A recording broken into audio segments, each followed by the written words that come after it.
Namaste, Bhagavan. Namaste, Bhagavan. Yes. Love you all. So, Marco, shall we start now? The first question. Yes, Bhagavan. We realize that when we return from oneness in India, we are in a state of grace. Even some people are in a state of enlightenment. But over time, the power goes down. And so we feel like before, despite of the meditation and sadhana, we cannot reach the state of awareness we had. How can we sustain this state for a long period of time, Bhagavan? Quando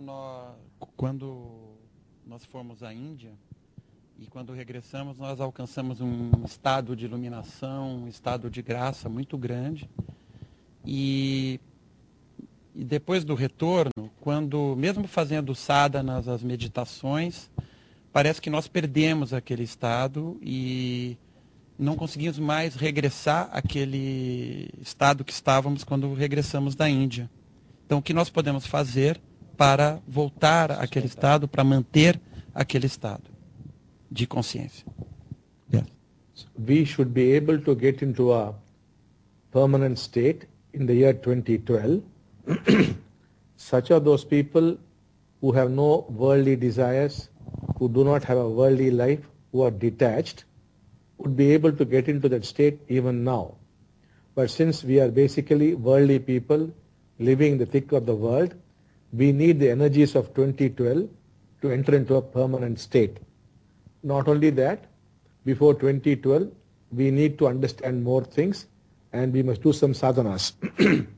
My talking to you is level 3, where I'll be giving you more teachings and guiding you and also meditating along with you. Besides this, you must now slowly start practicing inner integrity. After a year or so of practicing inner integrity, you must also move on to external integrity. These two are very important sadhanas in which I will be guiding you. Besides, I will be also blessing you and meditating along with you. As we do this, we will be growing rapidly, and in the year 2012, we should be able to enter into permanently altered states. Now you can translate. Bom, que nós precisamos das energias do ano de 2012 para manter aquele estado. As pessoas que forem neste momento desapegadas e não estiverem com pensamentos focados no mundo, por assim dizer, poderiam voltar àquele estado agora.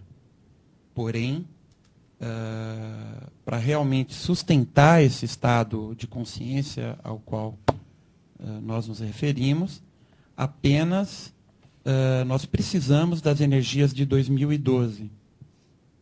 E que em 2012, então, as energias que estarão acontecendo, elas vão permitir, vão facilitar esse tipo de manutenção de estado de consciência.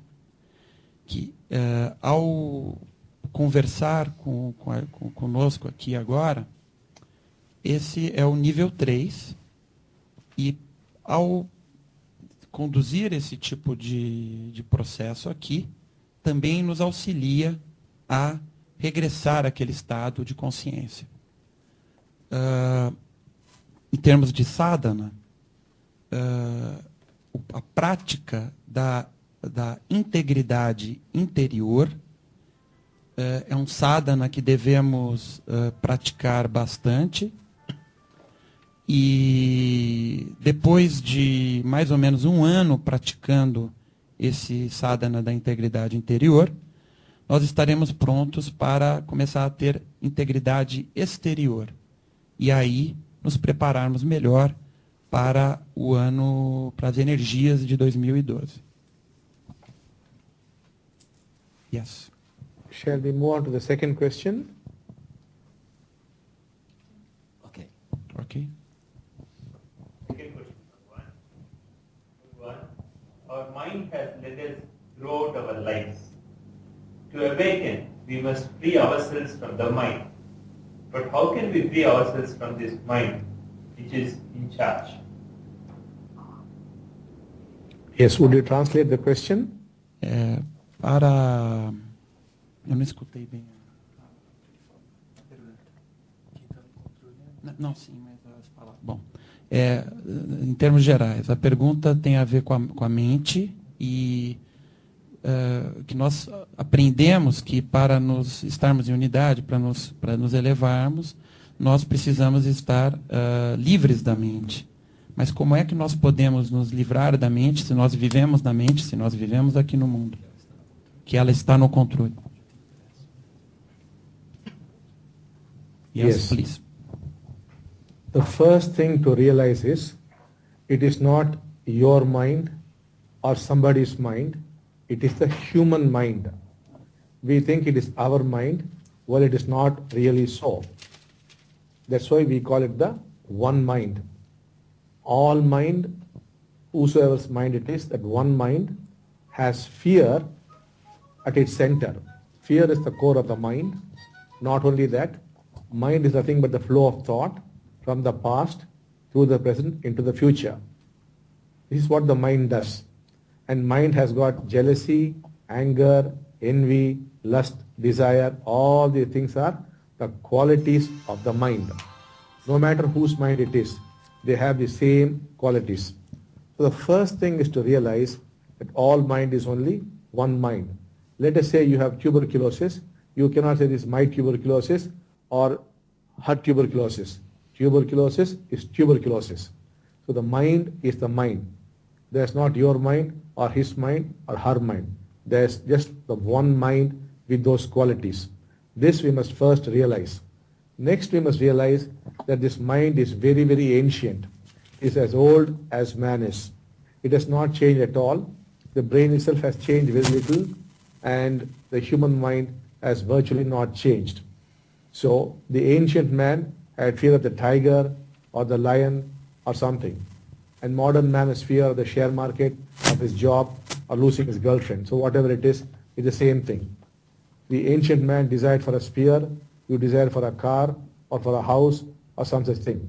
So it's the very same mind, only the object of fear or object of desire has changed. So you must realize this is an ancient mind. Not only is it the one mind, it's also the ancient mind. Like now sugar has some qualities, like it tastes sweet, specific gravity is something, its specific heat is something. Now if you take salt, it has its own taste, and its specific gravity is something, its specific heat is something.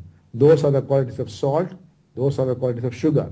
Sugar you cannot make it into salt, nor salt into sugar. Similarly, these are the qualities of the mind as designed by nature, as designed by your brain. There's nothing you could do about it. When it strikes you like a ton of bricks, that it is impossible to change the mind. It must really strike you, not intellectually, not even as an insight, but actually you must see that the mind cannot be changed. It was, it is, and will be the same. Maybe when the brain changes tomorrow, it could change. So what you must see is that it is the one mind, it is ancient, and it is impossible to change it. If you really see it, you will become free of the mind. It will no more trouble you. It will be there, but it will be working on its own. It will no more impinge on your consciousness. It will no more take charge. It will no more trouble you. It's like a stranger living in your house. It will be there working on its own. It won't bother you. Now, the next part of your question is, who is then in charge?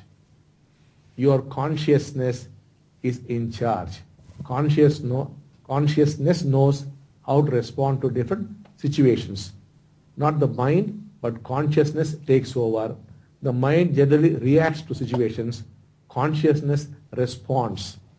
When the mind does something, it will go back and think, did I do the right thing or the wrong thing? When consciousness responds, you do not go back and think whether it was the right thing to do or the wrong thing to do. Whatever consciousness does, it is perfect. It will take over. And there will be no problems at all when consciousness functions. When the mind functions, the mind being divisive, it creates problems. We will go into it up to this point. Next time in the next Skype, we'll go deeper into it. Please translate.